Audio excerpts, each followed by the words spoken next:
Oke, kita langsung masuk juga ya ke sesi panel discussion. Yang pertama ini pertanyaan untuk Kak Delta dulu nih ya.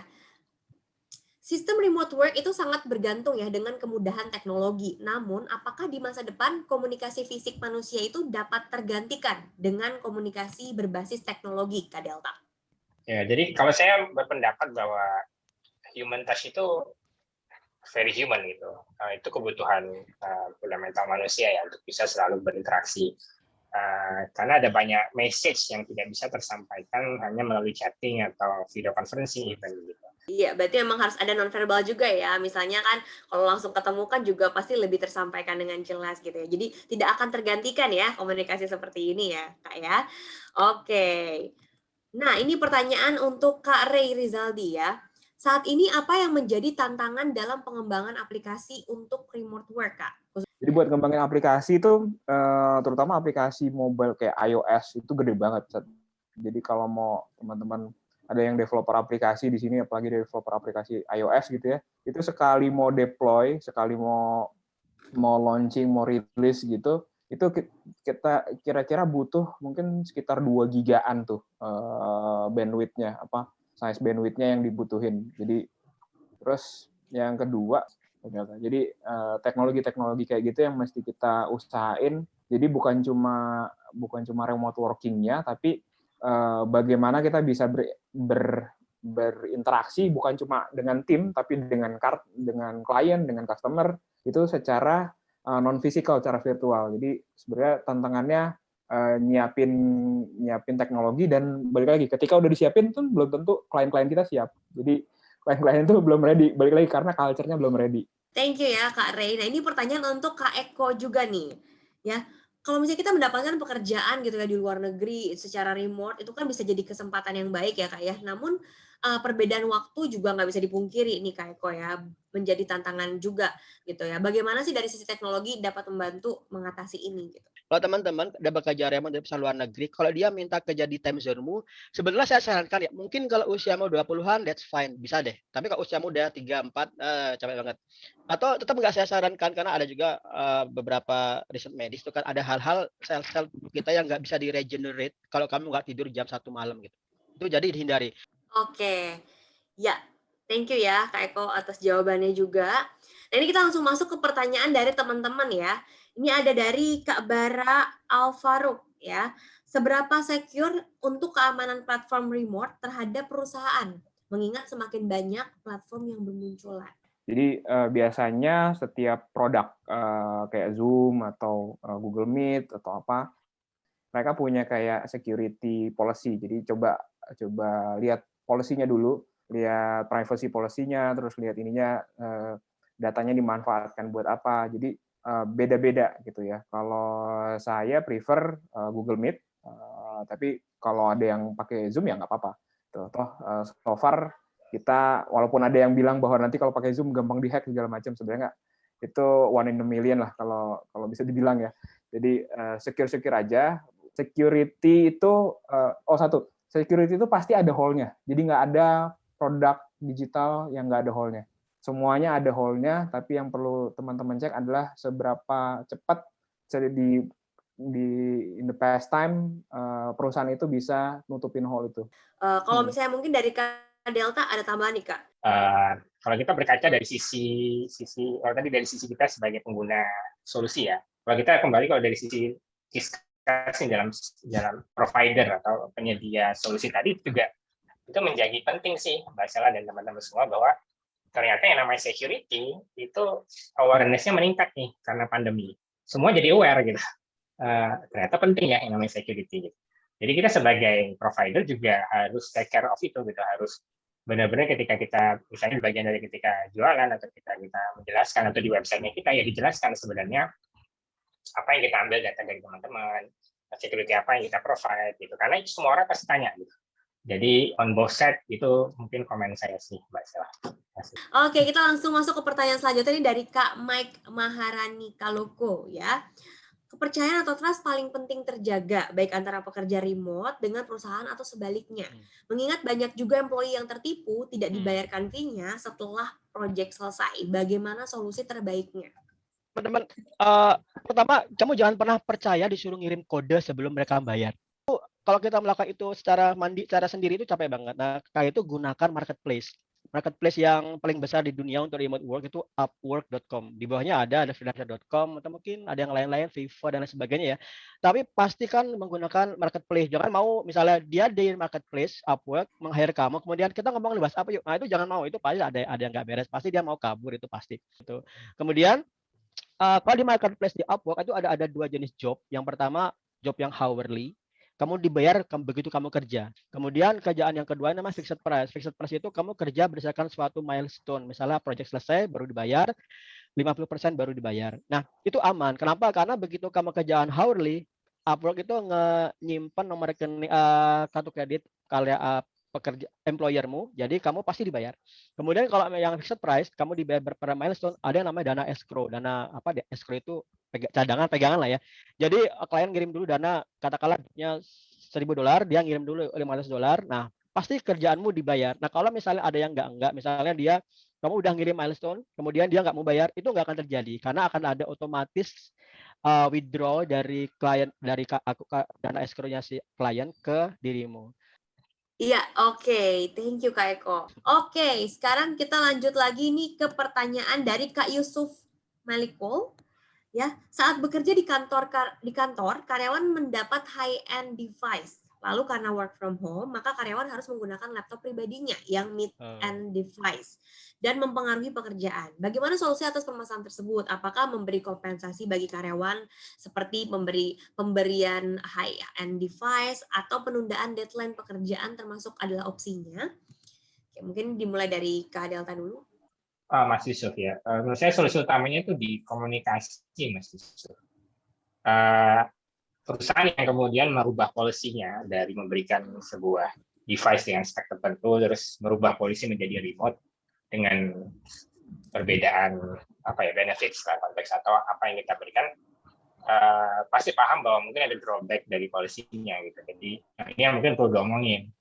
Itu kalau dari saya, Mbak Stella. Jadi kalau saya solusinya lebih ke komunikasi ke employer. Oke, jadi komunikasikanlah ke employee ya, Kak Yusuf. Mungkin ada tambahan juga nih dari Kak Ray atau Kak Eko? Kan terus ada Kanada itu yang punya semacam program loyalitas. Jadi employee itu sebenarnya senang banget, employer senang banget. Misalnya kamu dikasih, hey, kamu aku berikan komputer, kamu dana 10 juta, silakan berikan, 10 juta nggak banyak ya, 15 juta atau 20 juta, silakan pakai aja untuk kamu beli apa, tapi ntar gajimu dipotong, potongannya 0% kan seperti itu. Itu asik banget. Kenapa? Karena klien kita akan memastikan dia pasti kerja selama setahun dengan penuh semangat. Teman-teman misalnya seperti tadi, sampaikan aja, Mas bisa Mas apa ya? HRD bisa kita dikasih seperti tadi 10 juta untuk beli sesuatu, kita akan dipotong di akhir bulan. Itu juga nggak apa-apa, kan gajimu juga hitungannya itu milikmu. Pertama, employer jadi senang, kamu semangat, kamu juga senang karena kamu dapat device yang bagus, dan terakhir juga ini solusi untuk remote work. Oke, ini kita akan masuk dulu nih ke pertanyaan dari tim dulu ya, sebelum kita masuk dari teman-teman lagi. Untuk Kak Ray dulu nih, saat ini apa saja Kak bentuk aplikasi penyedia remote work dan apakah hanya terbatas pada teknologi berbasis chat dan video conference saja? Enggak sih, sebenarnya banyak banget. Tadi malah di slide-nya Mas Delta tuh udah ada semuanya ya. Ada remote collaboration, kita bisa pakai Miro, atau di Google bisa pakai Jamboard. Terus ada, tapi kayak virtual board gitu tuh banyak sekarang. Jadi itu biasanya kita pakai buat brainstorming, buat bikin meeting lebih engaging gitu. Bukan cuma meetingnya, chatnya segala macam. Malah yang penting itu adalah interaksi di dalam meeting itu kita pakai tools apa. Jadi sebenarnya banyak banget sih aplikasi yang bisa dipakai selama remote working ini. Nah, ini juga ada pertanyaan untuk Kak Delta ya. Kira-kira untuk Indonesia sendiri nih Kak, apakah sudah siap dengan sistem remote work gitu seperti itu? Kalau kita ngomongin B2B, di Indonesia itu termasuk pasar yang unik. Unik dalam artian adalah kebanyakan bisnis itu terlaksana itu setelah ngopi biasanya, setelah berinteraksi secara sosial gitu. Cuman kalau saya lihat yang kedua secara infrastruktur juga sepertinya perlu kita lihat bersama sih sebenarnya, perlu kita adopsi bersama juga. Tadi seperti yang Mas Ray bilang, salah satunya tanda tangan. Itu painful luar biasa itu dalam kondisi pandemi seperti ini. Secara kesiapan dari sisi beberapa divisi itu menurut saya udah siap sih Mbak Sheila. Toolsnya juga udah ready, tinggal tadi ada beberapa hal yang memang baik secara kultur atau cara kita melakukan sesuatu itu emang perlu kita ya dirubah sih ya, atau memang lihat marketnya sendiri kayak gimana kebutuhannya. Oke, mungkin nih dari untuk Kak Eko nih pertanyaannya juga. Kira-kira kalau misalnya ini kan kita semua orang Indonesia gitu kan, umurnya juga beragam-ragam gitu kan. Apakah semua ini bisa diterapkan untuk semua orang atau mungkin akan lebih sulit ya untuk baby boomers gitu kan? Dan beda banget nih sama generasi Z, Y gitu kan. Lebih mudah beradaptasi, lebih mudah untuk move gitu ya. Nah, ini gimana nih? Karena mungkin banyak juga kan perusahaan-perusahaan juga yang orang-orangnya tuh isinya adalah baby boomers gitu mungkin. Nah, untuk kesiapan teknologi seperti kata Mas Data kita siap. Tapi yang ribet itu masalah culture. Tapi saya tahu ada culture akan bisa dirubah oleh situasi, yaitu pandemi. Siapa yang bisa mengatakan 2021 selesai? Saya yakin itu remote work akan bisa diterima, akan pasti diterima karena terpacu oleh keadaan. Teknologi kita sudah mencukupi dan teman-teman yang XYZ sudah fokus banget. Kalau baby boomer nggak siap ya kan mereka juga sudah nggak lama. Oke nih teman-teman, ini pertanyaan terakhir ya dari Kak Andik ya. Ketika mau bekerja remote dengan luar negeri, apa standar kemampuan yang harus dikuasai untuk bisa bekerja secara remote tersebut? Gitu. Mungkin bisa dimulai dari Kak Ray. Jadi standar disiplinnya ya, terutama kalau dapat klien Jepang tuh disiplinnya luar biasa tuh, dapat klien Jepang. Jadi benar-benar malah di beberapa tempat waktu itu kita benar-benar harus on di depan laptop. Jadi jadi kita ngodingnya tuh kayak benar-benar samping-sampingan kerja tapi pakai kamera gitu. Jadi benar-benar kayak gitu. Tapi kalau standar skill, saya rasa baik di luar negeri ataupun di Indonesia itu mulai Indonesia sendiri skill yang dibutuhin mulai naik ya, karena ekspektasinya makin naik, orang makin aware. Tapi yang jelas harus terus belajar karena teknologi cepat banget ya. Terus komunikasi yang jelas bahasa Inggris. Oke, thank you ya Kak Ray. Nah mungkin ada tambahan nih dari Kak Delta atau Kak Eko. Oke teman-teman, kalau masalah tadi saya pernah bilang kalau kamu belajar skill yang sesuai demand. Jangan belajar Delphi misalnya atau Turbo Pascal, itu siapa yang jual? Sebenarnya ada, pasti ada, tapi kan pasti jarang banget. Atau COBOL pasti bayarannya mahal tapi sulit banget dapat job. Nah, pertama kali kamu bisa lihat di Popularity of Programming Language. Jadi pelajari ini, kalau pelajari ini berarti jangan pelajarin ini. Oke ya, jangan pelajarin ini karena marketnya kecil gitu aja. Tetap kalau itu menarik, ini dari baru saya bilangin tadi ya, dari Pascal. Kalau mau pelajarin ini ya peluangmu dapat job kecil banget. Tapi kalau kamu pelajarin top 3 atau top 5, pasti peluangmu dapat job bagus. Nah, itu pasti. Jadi pelajari Python, Java, IDE, JavaScript, C# itu masih oke banget. PHP masih oke lah ya, PHP masih oke. Atau Big Ten pelajari Swift. Kamu lihat lagi trennya, mana yang turun, mana yang naik. Berarti yang naik kamu lihat Kotlin, pelajari Kotlin itu bagus, TypeScript naik, berarti kamu bisa pelajari itu. Jangan pelajari yang turun, MATLAB misalnya nggak usah. Right, yang kedua, kamu kalau lihat di job di Upwork, kamu bisa searching di sini. Misalnya kamu cari Python, berapa ribu sih job Python saat ini. Jadi untuk belajar, gunakan seperti ini. Kamu belajar kalau sudah jadi profesional, jangan belajar sesuai kurikulum kuliah. Kurikulum kuliah kamu pelajari agar kamu dapat nilai yang bagus. Tapi kalau kamu sudah di dunia real world, pelajari sesuai dengan demand pasar. Kalau saya boleh bilang kesimpulannya, kalau kamu mendapat job di Upwork dalam coding, pelajari JavaScript atau Python. Kalau untuk domain, kamu bisa pelajari internet marketer atau content writer. Karena juga kan nggak semua orang bisa dipaksa jadi programmer ya. Kamu pelajarin internet marketer itu nggak pakai coding loh ya. Kamu pelajari masalah copywriting, SEO, dan juga bagaimana membuat iklan-iklan via channel-channel yang sudah ada di sosial media. Oke, thank you Mbak Sela, itu aja. Oke, wow datanya detail banget ya. Thank you Kak Eko ya. Mungkin Kak Delta juga mau menambahkan atau sudah cukup? Kalau dari saya paling menurut tadi ya hard skill. Jadi ada dua hal. Satu yang pertama memang hard skill. Hard skill itu ya yang Mas Eko tadi udah menjelaskan panjang lebar, Mas Ray juga udah menambahkan ya. Yang kedua itu menurut saya memang ya tadi juga dijelaskan Mas Ray sih, yaitu communication skill. Communication skillnya ada dua. Yang pertama itu memang bahasa Inggris. Secara bahasa ya, bahwa kita bisa bahasa Inggris. Mungkin itu saya dari saya, Mbak Sela. Thank you. Siap, oke, thank you Kak Delta.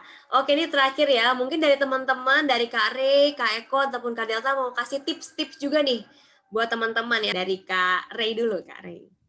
Bisa ngebatasin kita sama kerjaan itu cuma waktu. Jadi manfaatin waktu sebaik-baiknya dan belajar, disiplin, selalu update diri karena dunia makin cepat. Thank you, Kak.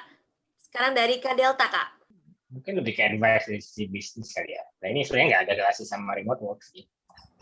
Saya suka banget quote dari salah satu foundernya Intercom namanya. Dia bilang gini bahwa ini kind of business yang sukses itu sebenarnya yang paling penting itu alignment. Quote-nya kira-kira gini, jadi you sell what you build. Jadi jual apa yang kamu bikin, and you build what you sell. Asalkan dua-duanya ini bisa sejalan, kamu ngejual apa yang kita bikin, dan kita bikin apa yang kita jual. Jadi artinya secara dari sisi perusahaan kayak Giskas itu berarti yang bikin produk sama yang jualan itu harus seiring sejalan gitu. Oke, sekarang dari Kak Eko, Kak. Mungkin tipsnya nih buat teman-teman.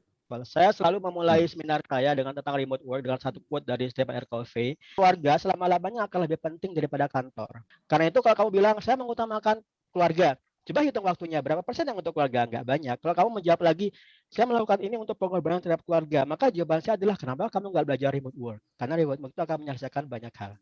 Kayak gitu Mbak Sheila. Thank you. Thank you Kak Eko ya buat advice-nya juga.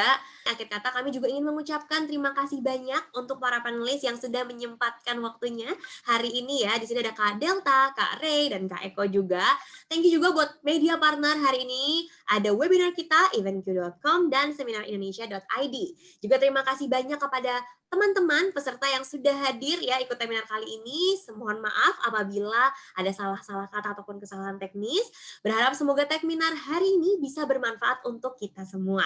Terima kasih juga dan sampai jumpa di webinar keren lainnya. Dan tentunya jangan lupa follow Instagram Keren di @kerenindonesia dan juga Facebooknya di Keren Entertainment Indonesia. Thank you, see you and bye-bye.